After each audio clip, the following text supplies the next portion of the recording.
Share 43. Exercising a false image of God.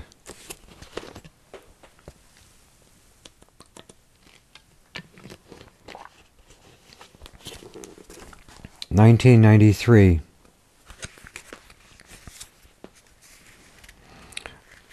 Exercising a false image of God. There was a thing about God in my childhood that I never figured out until I came to AA. You see, my first experience with God was church in The Hague in Holland.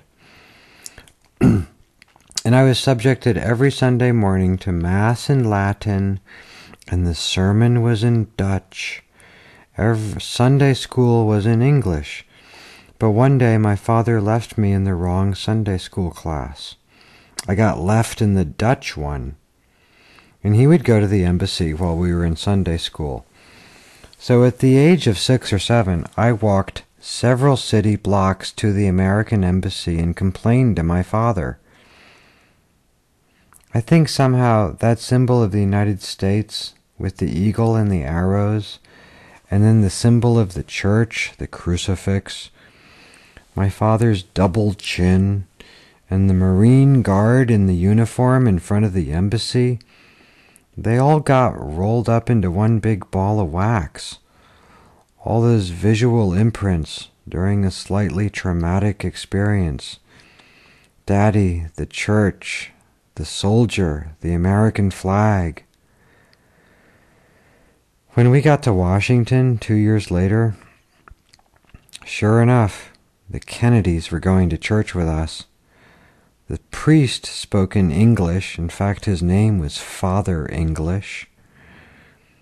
There were Kennedys in church. I knew it. I was convinced. The government and the church are one. To make matters worse, this is the early 70s in Georgetown. They started to film the movie The Exorcist down the street from our church. And then Exorcist 2 was filmed in our church courtyard, where we went to Sunday school.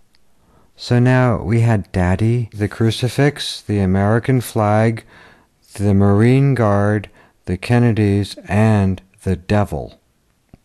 One of the Kennedys had his leg amputated. Some terrible disease called cancer caused this guy, only about my age, to have his leg amputated. He was only a little boy, and the devil was behind it. This was a perfect pretext for the insanity which soon followed.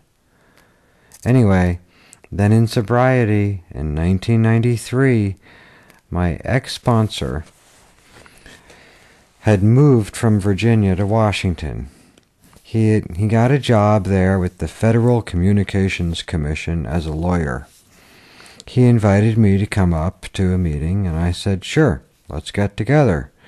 And he brought me to the 10 p.m. men's candlelight Friday night meeting in the room where I had gone to Sunday school, where The Exorcist 2 had been filmed. I realized that AA was putting a cap on all my misconceptions about God, and that all the confusion that I had experienced as a youngster, none of it mattered, and I was going to be okay. Now in the company of my AA friends, and it was all over, and I didn't need to think about it anymore. God was going to do for me what I could not do for myself.